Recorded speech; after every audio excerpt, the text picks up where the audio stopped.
we face this decision not only in North Korea.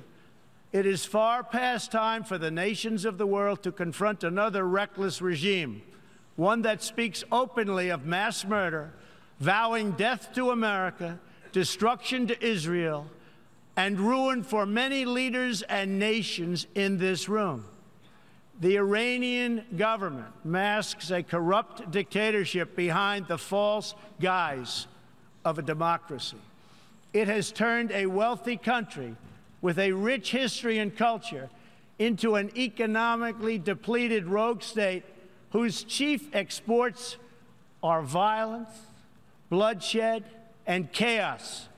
The longest suffering victims of Iran's leaders are, in fact, its own people. Rather than use its resources to improve Iranian lives, its oil profits go to fund Hezbollah and other terrorists that kill innocent Muslims and attack their peaceful Arab and Israeli neighbors.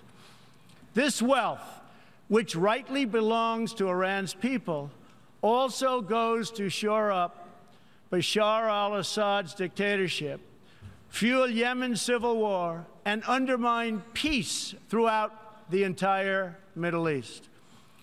We cannot let a murderous regime continue these destabilizing activities while building dangerous missiles, and we cannot abide by an agreement if it provides cover for the eventual construction of a nuclear program.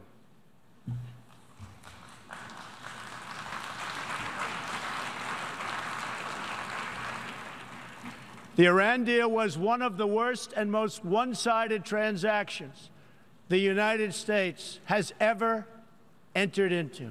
Frankly, that deal is an embarrassment to the United States, and I don't think you've heard the last of it, believe me.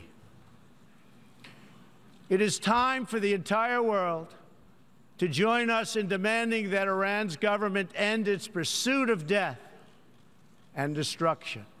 It is time for the regime to free all Americans and citizens of other nations that they have unjustly detained. And above all, Iran's government must stop supporting terrorists, begin serving its own people, and respect the sovereign rights of its neighbors.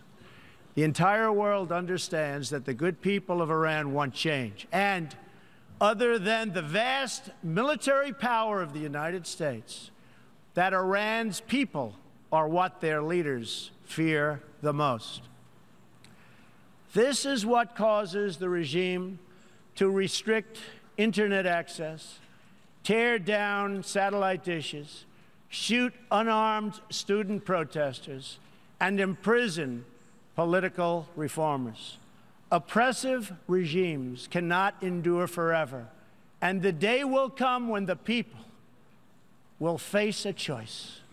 Will they continue down the path of poverty, bloodshed, and terror, or will the Iranian people return to the nation's proud roots as a center of civilization, culture, and wealth, where their people can be happy and prosperous once again? The Iranian regime's support for terror is in stark contrast to the recent commitments of many of its neighbors to fight terrorism and halt its financing.